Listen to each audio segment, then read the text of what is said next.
إن الحمد لله نحمده ونستعينه ونستغفره ونعوذ بالله من شرور أنفسنا ومن سيئات أعمالنا من يهده الله فلا مضل له ومن يضلل فلا هادي له أشهد أن لا إله إلا الله وحده لا شريك له وأشهد أن محمدا عبده ورسوله اللهم صل وسلم وبارك على نبينا محمد وعلى آله وصحبه أجمعين.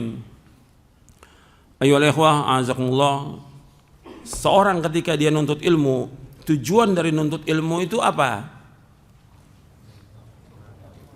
Tujuan dari kita nuntut ilmu apa? Untuk apa? Untuk diamalkan. Bukan untuk bangga-bangga, bukan untuk jalan-jalan, bukan untuk segala macam, bukan. Nuntut ilmu ini untuk diamalkan. Itu pokoknya ilmu. Makanya kata Abdullah bin Mas'ud radhiyallahu an, ta'allamu fa idza 'alimtum fa'malu. Belajarlah kalian, belajarkan. Kalau sudah kalian belajar, amalkan. Ilmu ini untuk diamalkan. Dan ini besar bagi kita yang nuntut ilmu, terutama lagi bagi para dai. Dia harus mengamalkan dan harus jadi contoh. Ketika dia tidak mengamalkan, ini bala buat dia, azab buat dia nanti di akhirat. Saya akan bawakan beberapa ancaman dari Rasulullah Sallallahu Alaihi Wasallam. Jadi ilmu ini untuk diamalkan. Saya bawakan di dalam buku Menuntut Ilmu Jalan Menuju Surga. Nanti antum bisa lihat itu, bahwa di antara kiat untuk mendapatkan ilmu syar'i yang ke-11, mengamalkan ilmu syar'i yang telah dipelajari. Nanti antum lihat dalam buku Menuntut Ilmu Jalan Menuju Surga. Kiat yang ke-11, mengamalkan ilmu syar'i. Jadi menuntut ilmu syar'i bukanlah tujuan akhir. Menuntut ilmu syar'i bukan tujuan akhir, tetapi sebagai pengantar kepada tujuan yang agung, yaitu ada rasa takut kepada Allah, merasa diawasi oleh Allah, bertakwa kepada Allah, dan mengamalkan tuntutan dari ilmu tersebut. Dengan demikian, maka siapa saja yang menuntut ilmu bukan untuk diamalkan, niscaya ia diharamkan dari keberkahan ilmu itu, diharamkan dari kemuliaan ilmu, dan diharamkan dari pahalanya yang besar. Ini disebutkan dalam kitab Kaifa Tatahammas li Talabil Ilmi Syar'i. Dan Allah juga menyebut dalam Al-Quran, wa qul i'malu fasayarallahu amalakum wa rasuluhu wal mu'minun, dalam surah At-Taubah ayat 105. Dan beramalah kalian, maka Allah akan melihat amal kalian, Rasulnya, dan juga kaum mukminin. Dan sorga diwariskan untuk orang-orang yang mengamalkan ilmu. Sorga diwariskan untuk mengamalkan. Makanya Allah menyebutkan iman, setelah itu apa? Amal soleh. Iman, amal soleh. Wal asr innal insana lafi khusr illa alladziina amanu wa 'amilus shalihat wa tawashaw bil haqq wa tawashaw bis sabr. Allah sebutkan amal, iman dan amal saleh. Iman, amal saleh. Makanya Allah berfirman dalam surah Az-Zukhruf di ayat 72, wa tilkal jannatu allati urithumuha bima kuntum ta'malun. Tilkal jannatu allati urithumuha bima kuntum ta'malun. Itulah surga yang diwariskan kepada kalian dengan sebab apa yang kalian amalkan. Dan juga Nabi bersabda SAW dalam hadis yang sahih, dan hadis ini paling sering saya sampaikan hadis ini. Nabi bersabda, la tazulu qadama 'abdin yaumal qiyamati hatta yus'ala an umrihi fima afna wa an ilmi fima fa'ala wa an malihi min aina iktasaba wa fima anfaqa wa an jismi fima ablah. Akhrajahu Tirmidzi wa qala hadza hadisun hasanun sahih. Nabi bersabda SAW, tidaklah bergeser kedua kaki seorang hamba nanti pada hari kiamat, melainkan Allah akan tanya tentang 4 perkara. Yang pertama ditanya, yaitu tentang umurnya dihabiskan untuk apa. Yang kedua ditanya tentang ilmunya diamalkan atau tidak. Ini yang jadi syahid ini. Ilmunya diamalkan. Yang ketiga, tentang hartanya, dari mana dia peroleh harta itu dan kemana dihabiskan harta itu. Jadi harta yang kita cari nafkah ini, itu akan ditanya dari mana harta itu, halal atau haram, dan kemana dihabiskan. Yang keempat, capek lelah letih kita untuk apa. Hadis ini sahih, diriwayatkan oleh Imam Tirmidzi, Darimi, Abu Ya'la, dari sahabat Abu Barzah Al-Aslami. Abu Barzah Abdullah bin Ubaid Al-Aslami radhiyallahu anhu. Dan Tirmidzi berkata hadis ini hasan sahih. Jadi yang disebutkan oleh Nabi SAW di sini, wa an ilmihi fima fa'ala, ilmunya diamalkan atau tidak. Kemudian juga Nabi bersabda SAW, mathalul alimi alladhi yu'allimun nasa al-khaira wa yansa nafsahu kamathalis siraji yudhi'u lin-nasi wa yuhriqu nafsahu. Kata Nabi SAW, perumpamaan seorang alim yang mengajarkan kebaikan kepada manusia, kemudian ia melupakan dirinya, tidak mengamalkan ilmunya, adalah seperti lampu lilin yang menerangi manusia namun membakar dirinya sendiri. Hadis ini sahih, diriwayatkan oleh Imam Tabrani dalam Mu'jamul Kabir dan Al-Khatib Al-Baghdadi dalam kitabnya Iqtida'ul Ilmi Al-Amali dari sahabat Jundub radhiyallahu anhu. Hadis ini sahih. Jadi ilmu ini untuk diamalkan.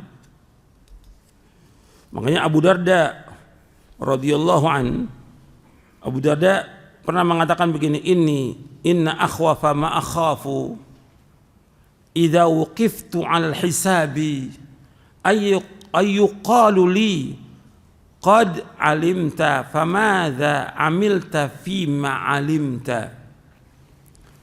Kata Abu Darda radhiyallahu an, sesungguhnya yang paling aku takuti apabila aku berdiri pada saat dihisab di hari kiamat, dikatakan kepadaku, wahai Uwaimir, namanya Abu Darda Uwaimir, engkau sudah mengetahui, artinya engkau sudah belajar dari Rasulullah SAW, sudah tahu ayat Al-Quran dan hadis Nabi SAW.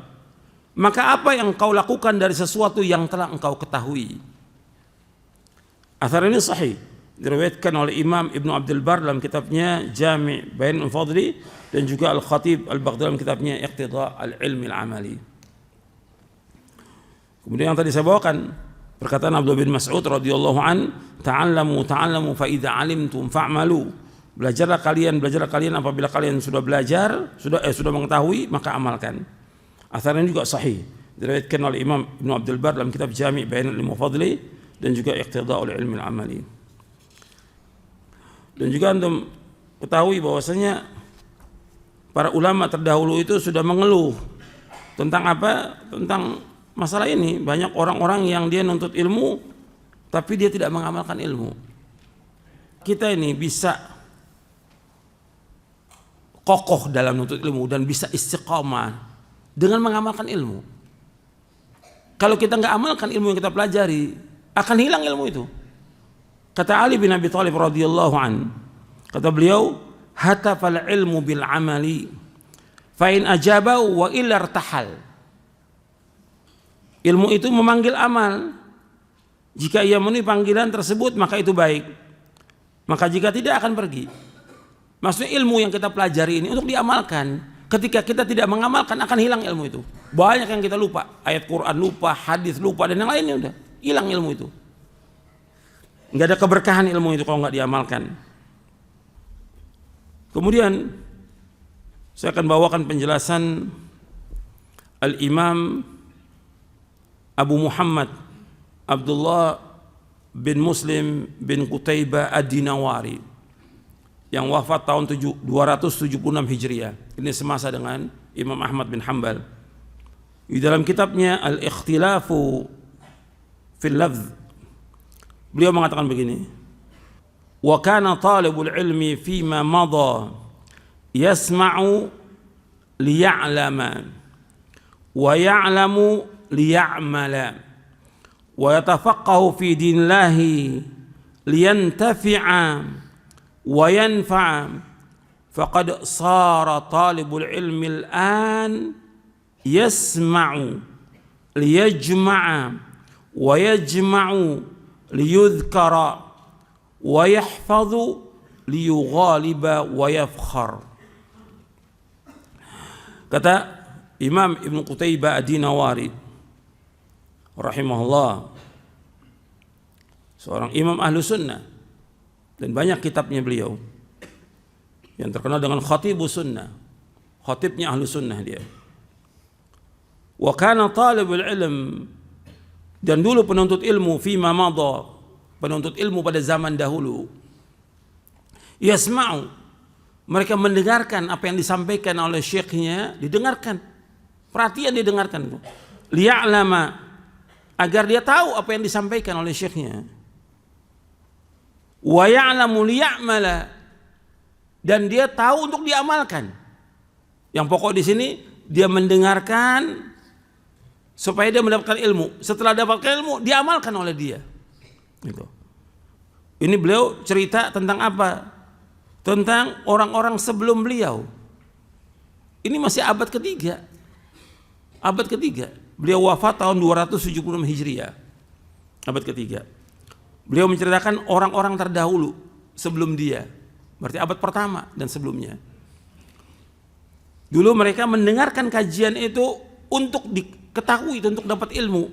Kemudian dia mengetahui untuk diamalkan. Wa yatafaqqahu fi dinillah, dan dia tafaqquh, arti belajar sungguh-sungguh agama ini. Liyantafi'a, supaya bermanfaat. Wa yanfa'a, dan juga bermanfaat buat orang lain. Dia tafaqquh fid din, karena Allah memerintahkan demikian dalam Al-Quran, untuk tafaqquh fid din. Kita belajar agama, memahami agama, baik itu akidah, ibadah maupun yang lainnya. Liyantafi'a, untuk supaya kita bermanfaat dengan kita belajar itu. Wa liyanfa', dan juga untuk liyantafi'a wa yanfa', agar dia bermanfaat dan memberikan manfaat buat orang lain. Kemudian setelah itu beliau menyebutkan, faqad sara talibul ilmi al-an, dan sekarang ini penuntut ilmu, sekarang ini pada zamannya dia, masih abad ketiga. Sekarang ini kata dia, yasma'u, orang mendengar, liyajma'a, untuk mengumpulkan hadis. Dia mendengar untuk mengumpulkan aja, untuk catat, dia mendengar itu. Wa yajma' liyadhkara, kemudian dia kumpulkan supaya dia dikenal sama orang, supaya disebut namanya. Berarti udah apa nih di sini? Udah riya. Wa yahfaz, dia banyak hafal Quran, hafal hadis, untuk apa? Liyughalib wa yafkhar, untuk mengalahkan orang lain dan untuk berbangga dengan dirinya. Ini di zaman itu abad ketiga, apalagi kalau dilihat sekarang. Allahul musta'an, hasbunallahu wa ni'mal wakil. Orang udah nuntut ilmu untuk berbangga, dengan gelarnya dia bangga, dengan retorikanya dia bangga, dan dia pamerkan kepada manusia. Mestinya dia memberikan manfaat pada orang lain, dia mengamalkan dan memberikan manfaat pada orang lain. Jadi ketika Ibnu Qutaibah Dinawari mengeluh tentang orang yang belajar di zamannya abad ketiga, apalagi kalau sekarang lebih parah lagi. Kenapa? Sudah tersebar kebodohan. Dan orang belajar bukan lagi untuk dia dapat ilmu untuk diamalkan, bukan, untuk berbangga dengan ilmunya, untuk merasa dia berbeda dengan yang lain, untuk kesombongan, untuk keangkuhan, untuk riya, untuk pamer. Nggak ada manfaat yang seperti ini. Orang yang riya, apalagi orang berilmu dia riya, itu yang termasuk pertama kali dipanaskan api neraka untuk mereka. 3 orang yang pertama kali dipanaskan api neraka. Yang pertama, orang belajar, nuntut ilmu, tapi dia tidak ikhlas dalam nuntut ilmunya. Dia mengajarkan, dia tidak ikhlas, maka dimasukkan dia ke dalam neraka. Hadisnya sahih riwayat Muslim. Yang kedua, orang sedekah dan banyak sedekah, tapi bukan karena Allah, tapi dia riya, dimasukkan dia ke neraka. Yang ketiga, orang yang berjihad di jalan Allah bukan karena Allah, tapi dia untuk dikatakan sebagai pahlawan, orang terkenal atau yang lainnya, dimasukkan neraka. Itu yang pertama kali. Awwalu ma tusa'aru bihimun nar yaumil qiyamah. Pertama kali 3 orang yang dipanaskan api neraka untuk mereka. Dan semua yang mereka lakukan amalnya amal apa? Amal soleh semuanya. Nuntut ilmu, baca Quran amal soleh, sedekah amal soleh, jihad amal soleh. Puncaknya agama jihad. Tapi semua dilakukan oleh mereka dengan riya. Allah masukkan mereka ke dalam neraka dengan sebab itu. Tidak ada keikhlasan sama sekali. Antum perhatikan tuh. Ini jaga keikhlasan kita dan jaga amal kita. Dan yang mengamalkan sedikit. Pernah dikeluhkan oleh Imam Az-Zahabi juga pada abad ke-7. Abad ke-8 beliau wafat, Imam Az-Zahabi, muridnya Syekhul Islam Ibnu Taimiyah. Imam Zahabi ini, Imam Syamsuddin Abu Abdullah Muhammad bin Ahmad bin Uthman bin Qaymaz Az-Zahabi rahimahullah, yang wafat tahun 748 Hijriah. Di dalam kitabnya Tadhkiratul Huffaz, di juz yang ketiga, kata beliau begini, wa fil jumlah wa ma utu minal ilmi illa qalila wa amal yawma fama baqiya minal ulumil qalilati illa al qalilu fi unasin qalilin ma aqalla man ya'malu minhum bidzakal qalil fahsbunallahu wa ni'mal wakil. Imam Zahabi rahimahullah yang wafat tahun 748 Hijriah, dalam kitabnya Tadhkiratul Huffaz di juz yang ketiga, beliau menggambarkan tentang kondisi di zamannya. Beliau berkata, kesimpulannya bahwasanya mereka tidak diberikan ilmu kecuali sedikit. Adapun hari ini pada abad ke-8, hari ini tidak tersisa dari ilmu-ilmu yang sedikit ini kecuali sangat sedikit, dan ada pada orang-orang tertentu saja.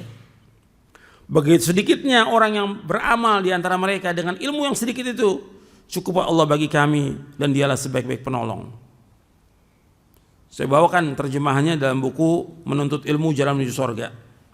Antum lihat di halaman 140-141, cetakan yang ke-16.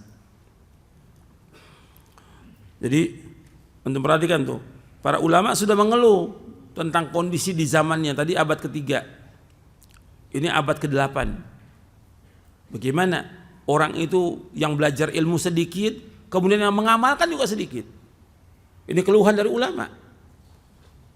Justru kita harus berusaha bagaimana mengamalkannya. Kemudian saya bawakan lagi penjelasan Al-Imam Ibnu Jauzi. Imam Ibnu Jauzi, Jamaluddin Abul Faraj Abdurrahman bin Ali bin Muhammad Al-Jauzi, yang wafat tahun 597 Hijriah. Jadi abad keberapa? Abad ke-6, 597. Di dalam kitabnya Saidul Khatir, yang cetakan saya ini halaman 140, karena ada beberapa cetakan yang ditahqiq oleh Bashir Muhammad Uyun, yang diterbitkan oleh Maktabah Darul Bayan di halaman 140. Kata Imam Ibnu Jauzi rahimahullah,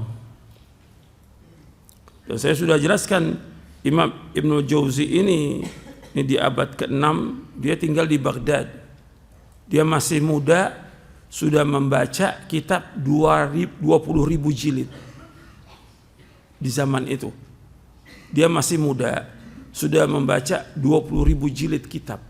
Antum bayangkan tuh, masih muda. Dan kitabnya banyak, ratusan kitab yang dia tulis.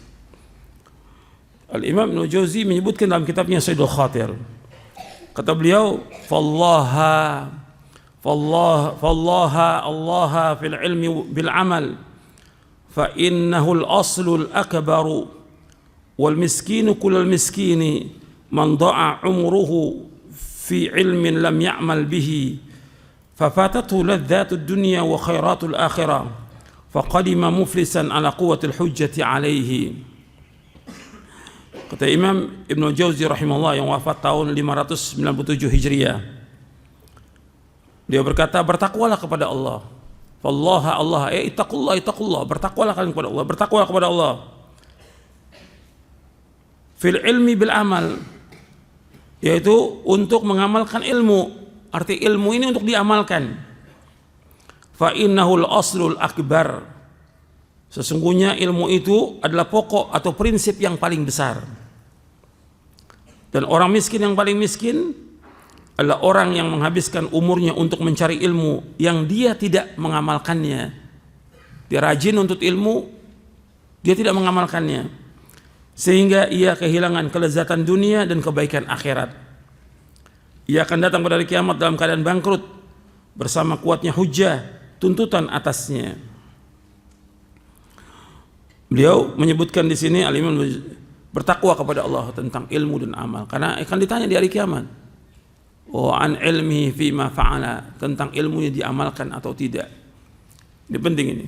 Jadi kita mengamalkan ilmu itu bukan hanya sekedar sholat aja, puasa, itu yang lain, semuanya yang bisa kita amalkan, kita amalkan.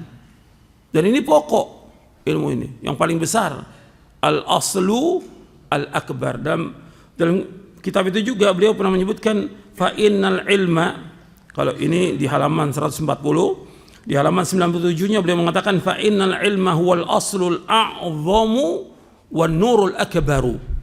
Sesungguhnya ilmu itu merupakan pokok yang paling agung dan ilmu itu merupakan cahaya yang paling besar. Ilmu. Yang dimaksud dengan ilmu di sini ilmu apa? Ilmu apa? Ilmu syar'i, yaitu apa? Al-Quran dan As-Sunnah.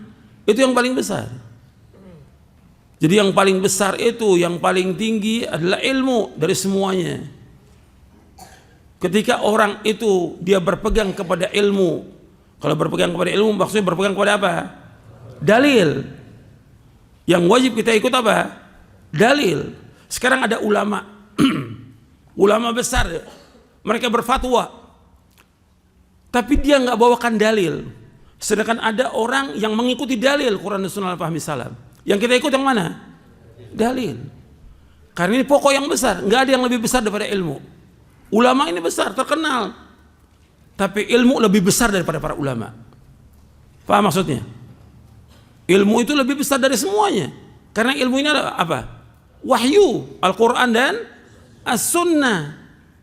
Lebih besar dari semua. Itu yang kita ikut. Sekarang kan tidak. Apa kata ustadz, dia ikut ustadz. Apa kata kiai, dia ikut kiai. Apa kata ulama, dia ikut ulama. Yang wajib diikut apa? Dalil. Makanya Allah menyebutkan yang wajib diikut dalil dalam Al-Quran. Kalau bukan ilmu jangan kita ikut. Wala taqfu ma laisa laka bihi ilmu inna sam'a wal basara wal fuada kullu ulaika kanu mas'ula. Yang kamu ikut apa yang kamu tidak tahu. Karena akan ditanya tuh, pendengaran, mata dan hati akan ditanya oleh Allah pada hari kiamat nanti. Jadi yang diikut ilmu. Makanya yang disuruh sampaikan kepada orang-orang itu ilmu. Yang kita berpegang dan berjalan di atasnya. Pasti kita akan selamat dengan ilmu itu. Jadi ilmu ini aslul a'zam. Yang paling besar, aslul akbar. Kalau ini yang paling besar, yang wajib kita ikut adalah dalil. Dan ini terus saya berkali-kali sampaikan, puluhan kali, mungkin ratusan kali.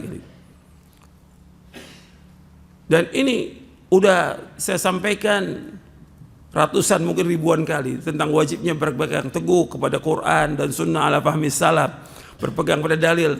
Tapi masih ada yang nuduh bahwa ustadz ngajarkan orang untuk apa? Taklid. Dan ini bukan orang awam, doktor yang ngomong. Nggak tahu tuh akalnya di mana dia, ilmunya di mana. Ini berkali-kali wajib ikut apa? Dalil. Saya nggak pernah ngajarkan orang untuk taklid, tidak pernah sama sekali dari awal saya dakwah. Yang wajib kita ikut dalil, karena jalan selamat kita dengan ikut dalil, Quran, Sunnah. Hatta kita menyalahi ulama nggak ada masalah, selama kita ikut apa? Dalil. Karena itulah yang diajarkan oleh para ulama salaf. Imam Syafi'i, Hanafi, Maliki, Hambali, rahimahullah, semua mengajarkan kepada kita kalau ada dalil, kalau ada pendapat saya menyalahi Quran dan Sunnah, ikuti mana? Dalil Quran dan Sunnah. Itu semua nasihatnya para ulama. Itu harus kita pegang tuh. Ini imam besar, Imam Hanafi, Maliki, Syafi'i, ma'ruf sudah seluruh dunia tahu tentang luasnya ilmu mereka, dalamnya ilmu mereka, alimnya mereka, fakihnya mereka. Tapi mereka mengatakan kalau ada pendapatku menyalahi sunnah Rasulullah, kalau ada pendapatku menyalahi dalil Quran dan Sunnah, maka peganglah dalil, buang pendapatku. Mereka mengatakan buang pendapatku. Enggak seperti sekarang orang disuruh ikut siapa? Ikut ulama. Jangan ikut ulama, ikut dalil. Karena ilmu merupakan aslul a'zam, aslul akbar. Jadi ini harus diperhatikan. Yang harus sampaikan itu ilmu, dan kita berpegang kepada wahyu, pasti kita akan selamat. Kepada orang-orang musyrikin aja Nabi Disuruh nabbi'uni bi'ilmin in kuntum shadiqin. Nabbi'uni bi'ilmin. Sampaikan kepadaku dengan apa? Ilmu. Maksudnya ilmu apa? Dalil. Jika kalau orang jujur. Semua dengan ilmu, semua dengan dalil. Allah juga mengatakan kul hatu burhanakum in kuntum shadiqin.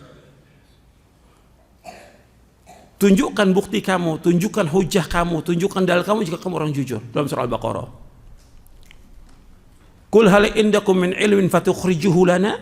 Apakah kamu punya ilmu? Keluarkan kepada kami. Semua ilmu, semua dalil. Itu Allah sebutkan. Makanya Allah menyuruh kita untuk berpegang pada apa? Dalil. Dan kita akan selamat. Dan kita berada di atas jalan yang lurus dengan kita berpegang pada dalil.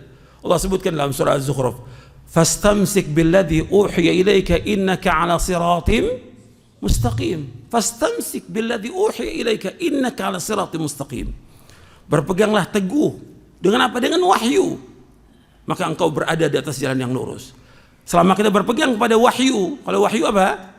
Dalil, Quran dan Sunnah, maka engkau berada di atas jalan lurus, di atas siratal mustaqim.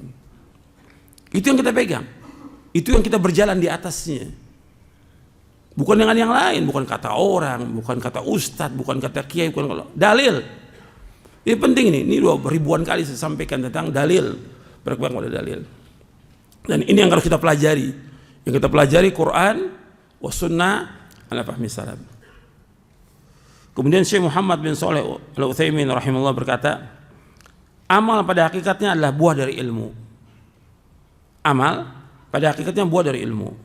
Barang siapa beramal tanpa ilmu, ia telah menyerupai orang Nasrani. Barang siapa yang beramal tanpa ilmu, ia menyerupai orang Nasrani. Karena orang Nasrani dia beramal tanpa ilmu. Dan barang siapa yang mengetahui ilmu, dia belajar, namun ia tidak mengamalkannya, ia telah menyerupai Yahudi. Di dalam syarah Thalathatul Usul. Ini diantara perkataan para imam. Sekarang saya bacakan beberapa hadis lagi.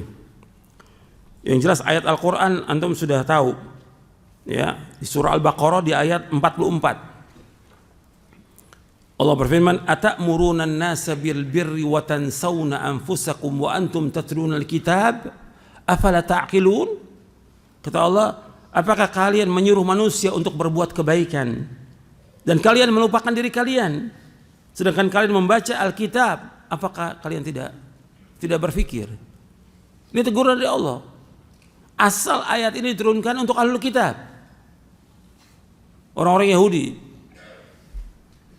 Jadi mereka menyuruh manusia untuk berbuat kebaikan, tapi mereka sendiri tidak melaksanakannya. Ini peringatan nih untuk kita semua dan juga untuk para pelajar penuntut ilmu dan juga para dai-nya. Ketika dia menyuruh orang, mengajak orang kepada kebaikan, tapi dia melupakan dirinya, dia lupa, dia nggak mengamalkan. Dia ngajak orang untuk sholat berjamaah, dia nggak berjamaah. Dia ngajak untuk orang sholat malam, dia nggak sholat malam. Dia ngajak orang untuk sedekah, dia tidak sedekah. Coba lihat yang donasi. Coba yang donasi, yang anjuran donasi, sedekah nggak dia? Musuh paling banyak dia, karena dia ngajak orang kan. Atau orang ayo ngaji, ngomongkan pamflet ngaji, dia sendiri nggak ngaji. Atau jadi panitia pengajian ngaji, orang semua datang bawa kitab, catat. Dia di luar ngobrol. Dan itu ada yang seperti itu. Dia ngajak orang tapi dia sendiri tidak melaksanakannya. Pengumuman pamflet itu, pengumuman segala macam untuk pengajian bagus, ngajak orang ngaji. Tapi dia sendiri nggak ngaji gitu. Nggak ngaji. Maka saya sering dalam tablik akbar itu panitia duduk di majelis dalam, duduk panitianya. Kalau perlu paling depan duduk. Kenapa rata-rata panitia nggak ngaji, ngobrol dia. Ini masalah-masalah yang seperti ini nih harus perhatian kita. Ini amal, semua amal. Kita nuntut ilmu harus nuntut ilmu. Sedekah harus sedekah. Atau ngajak orang sampai ditulis di mana?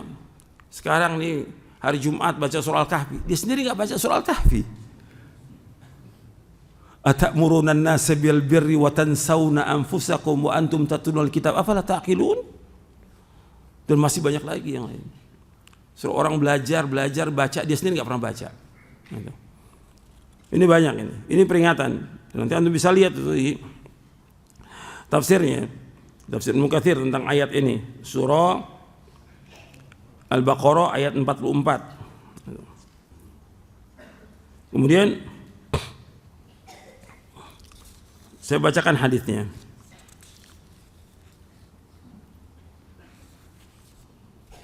Hadisnya diberikan judul oleh Syekh Al-Albani di dalam kitab Silsilah Hadis As-Sahihah di juz yang pertama. Di hadis 291 dan 292. Beliau berikan judul apa? Al-Khutaba Al-Qawwalun. Judulnya Al-Khutaba Al-Qawwalun. Para khatib yang pandai berbicara. Para khatib yang suka ngomong khutbah, ceramah, tapi dia tidak mengamalkan. Di 291 dibawakan hadis Anas, kemudian 292-nya dibawakan hadis Usamah bin Zaid. Dari Anas bin Malik radhiyallahu an, qala Rasulullah sallallahu alaihi wasallam, lamma usriya bi maratu bi rijalin tuqradu shifahuhum bimaqarid min narin, qala faqultu man haula'i ya Jibril, qala haula'i khutaba'u min ummatika, wa fi riwayatin khutaba'u min ahli dunya mimman kanu ya'muruna an-nasa bil birri wa yansawna anfusahum wa hum yatluna al-kitaba afala ya'qilun. Dari Anas bin Malik radhiyallahu an, ia berkata, telah bersabda Rasulullah SAW, tatkala aku diisrakan dan dimi'rajkan ke langit, aku melewati beberapa orang, arti ditampakkan oleh Allah SWT tentang orang di neraka. Tuqradu shifahuhum, tuqrad digunting, bibirnya dan lidahnya digunting. Bimaqarid min nar, dengan gunting-gunting api neraka. Ia berkata, Anas berkata, faqultu, artu berkata kepada malaikat Jibril, kata Rasulullah SAW, faqultu man haula ya Jibril, siapa mereka wahai Jibril? Siapa mereka itu? Yang di neraka itu dia gunting lidahnya, digunting ininya. Setiap habis gunting timbul lagi, digunting lagi, terus seperti itu. Siapa mereka? Jibril berkata, haula, mereka itu khutaba'u min ummatik, khatib-khatib, penceramah-penceramah, dai-dai dari umatmu. Dalam riwayat yang lain, mereka khutaba min ahli dunia, khatib-khatib dari ahli dunia, yang memang tujuannya untuk apa? Untuk mendapatkan apa? Dunia. Khutaba min ahli dunia. Mimman kanun. Kemudian itu sampai situ. Artinya tambahannya wa fi riwayatin khutaba min ahli dunya mimman kanu. Itu sampai itu. Kanu ya'muruna an-nasa bil birr, mereka menyuruh manusia berbuat kebaikan. Wa yansawna anfusahum, mereka melupakan diri mereka. Wa hum yatlul kitab, dan mereka padahal mereka baca kitab. Mereka baca Al-Qur'an. Baca mereka Al-Qur'an, baca mereka hadis Nabi sallallahu alaihi wasallam. Afala yaqilun? Apakah mereka tidak berpikir? Jadi hadis ini bentuknya apa di sini? Bentuknya apa? Ancaman, wa'id. Ini ancaman. Kalau bentuknya ancaman, kita wajib apa? Hati-hati. Seperti yang saya sebutkan tentang hadis Ubadah bin Samit, ketika mengajar, berdakwah, dikasih apa? Busur panah. Kata Ubadah bin Samit, ini bukan uang. Berarti pemahaman sahabat, fahmus salaf, tidak boleh terima uang dalam dakwah. Ini bukan uang ini. Saya akan pakai apa? Untuk apa? Jihad. Jihad ini puncaknya agama Islam. Tapi aku tanyakan dulu kepada Rasulullah. Ditanyakan Rasulullah, apakah kamu mau antutawwaqa minan nar, apakah kamu mau dikalungkan dengan kalung api neraka? Antu tawqan minan nar, apakah kamu mau digantung dengan kalung api neraka? Ini ancaman. Ketika ancaman bagi orang beriman mesti apa? Takut, iya, takut. Bukan nggak apa-apa, jangan, hati-hati kita. Karena ancamannya neraka. Kalau udah bicara soal neraka, kita wajib hati-hati. Wajib hati-hati. Di sini disebutkan bahwa ala qaumin tuqrad syifahum ay anna haula'i kanu yu'adzabun. Wa sifatu adzabim annahum tuqta'u alsinatuhum wa shifahuhum bimaqarid min nar. Arti mereka kaum ini digunting bibirnya dan lidahnya, berarti mereka diazab. Bentuk azabnya yaitu dipotong lisannya dan juga bibirnya. Dan terus seperti itu. Kenapa demikian? Disebutkan dalam hadis ini oleh Nabi SAW bahwa mereka adalah khatib dari ahli dunia yang mereka menyuruh manusia berbuat kebaikan, tapi dia lupakan diri mereka. Dia suruh orang untuk sholat, dia nggak sholat berjamaah di masjid. Dia suruh orang sholat malam, dia nggak sholat malam. Dia suruh orang sedekah, dia tidak sedekah. Dia suruh orang untuk ini, dia nggak laksanakan. Dia tidak laksanakan buat dirinya dan dia tidak laksanakan untuk apa? Untuk keluarganya. Bila Allah berfirman, ya ayyuhalladzina amanu qu anfusakum wa ahlikum nar. Wahai orang beriman, jaga diri kamu dan keluarga kamu dari api neraka. Dalam surah At-Tahrim di ayat 6. Artinya disuruh jaga diri kita dan keluarga kita dari api neraka. Jadi ketika kita nyuruh orang untuk berbuat kebaikan, kita lihat diri kita dulu dong. Kita amalkan atau tidak. Makanya perhatikan nih kepada para penuntut ilmu, kepada para dai, tetap kita harus belajar dan belajar kemudian mengamalkan. Gitu. Sebelum kita mendakwakan, kita mengamalkan. Belajar nggak boleh putus. Dan mengamalkan nggak boleh putus. Kemudian dakwah. Gitu. Bahwa nggak boleh masuk di medan dakwah ini kecuali orang berilmu. Sekarang banyak orang-orang yang tidak berilmu masuk di medan dakwah. Jadi khotib ini nggak berilmu, khutbah banyak, tapi mereka nggak punya ilmu. Jadi di antara faedah dari hadis ini tahdzir wa tarhib wa zajrun syadid lil khutaba wa ghairihi mimman yatrukuna al birra alladhi ya'muruna bihi ghairahum aw ya'tuna al-munkara ma nahiyam li ghairihim anhu. Ini hadis ini sebagai ancaman dan larangan yang keras bagi para khatib dan selain mereka yang mereka meninggalkan perbuatan baik, yang mereka menyuruh orang lain mengerjakan perbuatan baik, atau mereka mengerjakan yang mungkar padahal dia sendiri melarang dari mungkar. Ini yang pertama hadisnya. Sekarang yang kedua hadisnya dimasukkan oleh Syekh Al-Albani dalam silsilah hadits as-sahih di nomor 292. Yuja'ur rajulu yaumal qiyamati fayulqa fin nari fatandaliqu aqtabuhu fin nari fayaduru kama yaduru al-himaru biraha fayajtami'u ahlun nari alayhi fayaqulun ya fulan ma sya'nuk alaysa kunta ta'muru bil ma'ruf wa tanhana 'anil munkar qala kuntu amurukum bil ma'rufi wa la ati wa anhaakum 'anil munkari wa ati. Seseorang nanti akan datangkan pada kiamat lalu dilemparkan ke dalam neraka sehingga usus-ususnya keluar di dalam neraka itu. Dilemparkan dalam neraka, ususnya keluar dalam neraka. Lalu ia berputar-putar seperti berputarnya keledai di batu gilingan. Ini ususnya keluar, dia berputar di ususnya itu. Seperti keledai yang berputar di batu gilingan. Penghuni neraka berkumpul mengenainya. Ini cerita Nabi SAW menceritakan tentang di neraka.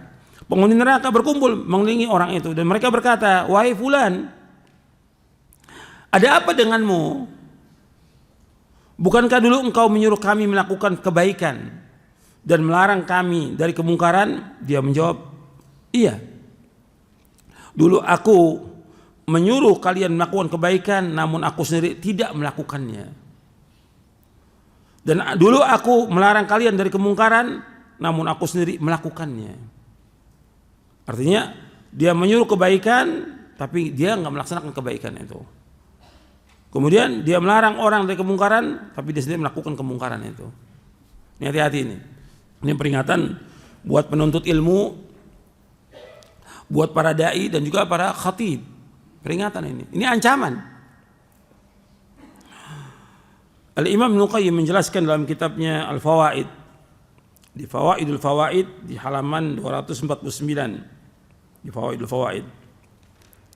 Kata Imam Ibnu Qayyim, ulama su adalah orang-orang yang duduk di pintu surga. Duduk di pintu surga. Di pintunya aja. Menyeru manusia dengan ucapannya dan menyeru ke neraka dengan perbuatannya. Menyeru manusia dengan ucapannya untuk masuk surga, tapi menyeru ke neraka dengan perbuatannya. Setiap kali ucapannya mengajak manusia kemarilah, maka perbuatannya berkata jangan kalian mendengarkannya. Seandainya yang mereka seru merupakan kebenaran, tentunya dialah orang yang pertama kali menerimanya. Mereka secara lahiriah sebagai petunjuk kebenaran, tetapi pada hakikatnya mereka adalah para perampok. Qutta'ut thariq kata Ibnu Qayyim. Nanti Anda bisa lihat dalam kitab Fawaid.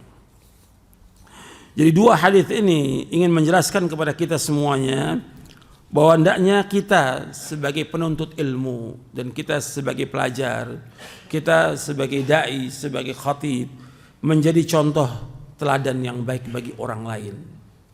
Dalam apa? Dalam mengamalkan ilmu dan juga berakhlak yang mulia. Menjadi contoh teladan baik bagi orang lain merupakan sifat dan perilaku yang harus ada pada para dai, para khatib, para penuntut ilmu. Karena pengaruh dalam mencontoh dan taklid kepadanya mempunyai nilai yang besar dalam jiwa orang yang diseru dan diajak. Jadi contoh kita. Kalau kita berbuat kebaikan, orang akan ikut. Apalagi zaman sekarang ini semua orang gampang mencontoh apa yang dia lihat dari ustadznya, dia ikut oleh dia.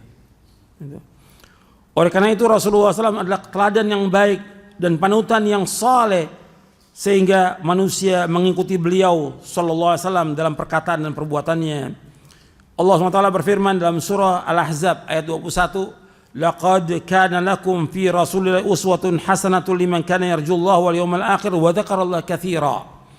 Sungguh telah ada pada Rasulullah SAW suri teladan yang baik bagi kamu. Itu bagi orang yang mengharap rahmat Allah dan kedatangan hari kiamat dan banyak mengingat Allah. Hendaknya para ustadz, para dai dan juga penuntut ilmu menyadari bahwa Islam memerintahkan pengikutnya untuk mengikuti orang-orang saleh, orang-orang yang mulia dan orang-orang yang berakal. Maka ia wajib menjadi salah seorang di antara mereka sehingga ia bisa menjadi teladan dalam kebaikan, baik dalam perkataan maupun tingkah lakunya. Makanya Allah menyebut para anbiya wa rasul alaihi wassalatu wassalam dalam surah Al-An'am di ayat 90, ulaika alladziina hadallah fabihudahu muqtadi. Mereka itu para nabi yang telah diberi petunjuk oleh Allah, maka ikutlah petunjuk mereka.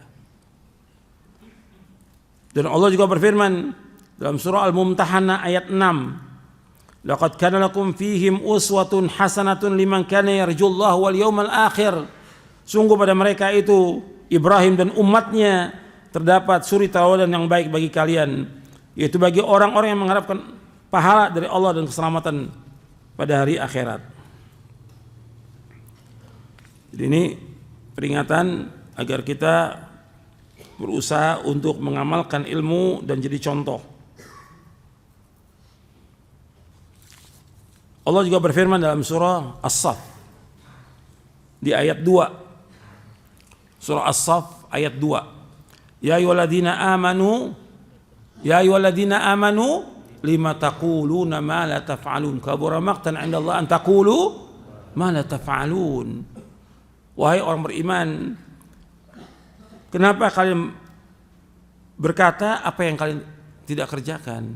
Sungguh Allah sangat murka. Kalian mengatakan apa yang kalian tidak kerjakan. Dijelaskan dalam tafsir Ibnu Katsir tentang ayat ya ayyuhalladzina amanu lima taquluna ma la taf'alun dalam surah As-Saff ayat 2 dan 3. Ini kata beliau, ingkarun ala man ya'idu idatan aw yaqulu qawlan la yafi bihi. ولهذا استدل بهذه الآية الكريمة من ذهب من علماء السلف إلى أنه يجب الوفاء بالوعد مطلقا. Ini ayat ini pengingkaran kepada orang-orang yang berjanji dengan satu janji atau mengatakan satu perkataan yang dia tidak penuhi perkataan itu. Ayat ini masuk juga kepada yang tadi, artinya dia mengajak orang kepada kebaikan tapi dia nggak kerjakan. Tapi ayat ini juga masuk kepada orang-orang yang dia berjanji atau dia mengatakan tapi dia nggak penuhi. Oleh karena itu, dengan ayat yang mulia ini para ulama salaf mengambil dalil bahwa kita wajib memenuhi janji secara mutlak. Karena ayatnya demikian. Kan banyak juga ini, apalagi udah para dai, para khotib udah terkenal ya. Jadwalnya banyak, janji di masjid ini iya, hari apa? Sabtu iya, nanti ustadz ngisi iya Sabtu iya. Itu nggak dipenuhi. Masa 3-3 masjid? Banyak nggak ini? Banyak pada yang seperti ini. Dia janji dia nggak penuhi janji. Apalagi yang lebih berat lagi keluar kota. Antum dijanji sama orang, orang sudah mengeluarkan biaya, mengumpulkan orang banyak, antum nggak datang, ya Allah. Kesian mereka. Ini dia mengingkari janji berat. Karena Allah berfirman dalam surah Al-Isra, wa aufu bil ahdi innal ahda kana mas'ula. Sempurnakan janji, Allah akan tanya janji itu. Dan juga ketika dia menyalahi janji, termasuk sifat apa ini? Munafik.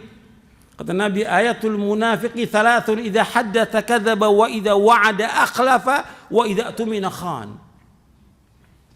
Tanda orang munafik 3, apabila dia berkata dusta, apabila dia berjanji menyalahi janji, apabila dia diberikan amanah khianat. Dan ini banyak yang seperti ini, 3-3-nya banyak yang terkena kepada penuntut ilmu, terkena kepada para dai. Antum hati-hati loh, nggak gampang antum janji orang bikin pengajian, jangan. Maka yang terbaik apa? Antum udah bikin kajian di masjid sendiri udah, jangan ntar diminta ke sana. Dan itu kalau udah jadwalnya di hari yang sama, mesti ada yang di cancel tuh, mesti ada yang nggak penuhin dia. Dan kadang-kadang yang lebih jelek lagi, yang undang 2 ini miskin, yang 1 kaya, mesti yang datang kemana? Yang kaya. Waliyadzubillah, nasallallahu salam wal afiyah. Atau nggak kena, ini kena ini. Allah murka besar, kabura maqtan indallah an taqulu ma la taf'alun. Ibnu Katsir menyebutkan berkaitan dengan janji ayat ini. Meskipun ayat ini umum, tapi ini berkaitan dengan janji. Ibnu Katsir. Jadi ini hati-hati kita. Jadi kita betul-betul hati-hati. Jadi jangan sampai kita berkata tapi kita nggak mengamalkan. Seorang mukmin berusaha bagaimana dia mengamalkan ilmunya dan mengajak orang untuk mengamalkannya, dan terus dia mengamalkannya dengan ikhlas dan ittiba. Perhatikan tuh, ikhlas dan ittiba. Jangan riya. Jangan pamer kepada orang dalam mengamalkan. Jangan ingin dipuji oleh manusia, jangan. Karena nggak akan ketemu antara ikhlas dan ingin dipuji oleh manusia.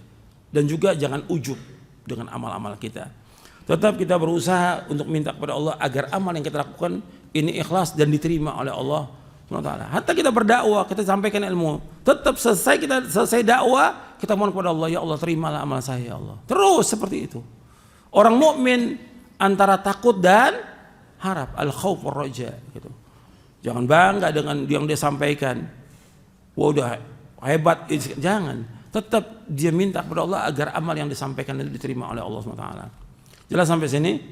Pokok intinya yang kedua ini berkaitan dengan apa? Amal, ilmu untuk diamalkan. Dan kita sebagai talibul ilm dan apalagi sebagai dai menjadi apa? Contoh teladan yang baik. Diri kita, istri kita, anak kita harus jadi teladan yang baik. Kita jadi contoh. Jangan jadi contoh yang jelek. Jangan yang penting ya saya mengamalkan, yang penting saya dakwah. Tapi keluarganya nggak benar, anaknya nggak benar. Jangan. Dia bagaimana mendidik di atas Islam dan Sunnah. Dia harus mengamalkan itu. Maka seperti dia menganjurkan orang baca Quran, dia harus contohkan baca Quran. Jangan pada dai nganjurkan baca Quran, dia sih nggak pernah baca Quran. Baca Quran minimal dia baca Quran untuk seorang dai berapa juz? 2 juz. Gitu. Kan Nabi suruh baca Quran, hatamkan selama berapa hari? Sebulan, berarti sehari 1 juz. Kalau bisa 20 hari, 1,5 juz. Kalau bisa 15 hari, 2 juz. Kalau bisa 10 hari kata Nabi, berarti sehari berapa? 3 juz. Sibuk dengan Quran, barokah hidup kita. Kalau antum baca Quran tiap hari, siang dan malam, antum barokah. Karena kitab ini kitab yang mubarak kata Allah, Al-Quran. Jangan tinggalkan tuh tiap hari. Baca kitab hadis tiap hari. Kemudian baca buku-buku yang bermanfaat. Amalkan. Jangan disibukkan dengan yang lain. Sekarang banyak disibukkan dengan yang lain. Amal gitu. Bahkan kadang-kadang pelajar baru jadi pelajar udah nulis sana sini, udah punya FB lagi. Ya Allah, antum belajar belum mengamalkan udah punya FB. Antum nih ilmunya apa? Coba tanya dong pada diri antum. Tanya, saya ini berilmu atau tidak? Kita ini semua masih talibul ilm. Syekhul Islam aja. Saya tambahkan perkataan Syekhul Islam. Ini faedah ini. Syekhul Islam itu subhanallah, tawaduknya luar biasa, disebutkan oleh Al-Imam Ibnu Qayyim sampai dia bersumpah. Gitu. Kata Syekhul Islam, sering dia mengucapkan kepada Ibnu Qayyim, "Mali syai'un wala minni syai'un wala fiyya syai'un." Saya enggak punya apa-apa. Enggak punya ilmu sama sekali. Itu Syekhul Islam. Tawaduknya dia luar biasa. Saya enggak punya apa-apa. Saya enggak ada apa-apa dan saya enggak miliki apa-apa. Itu tawaduknya. Kemudian kalau ada orang muji dia mengatakan wallahi inni ilal ani ujaddidu islami kulla waqtin wa ma aslamtu ba'du islaman jayyidan.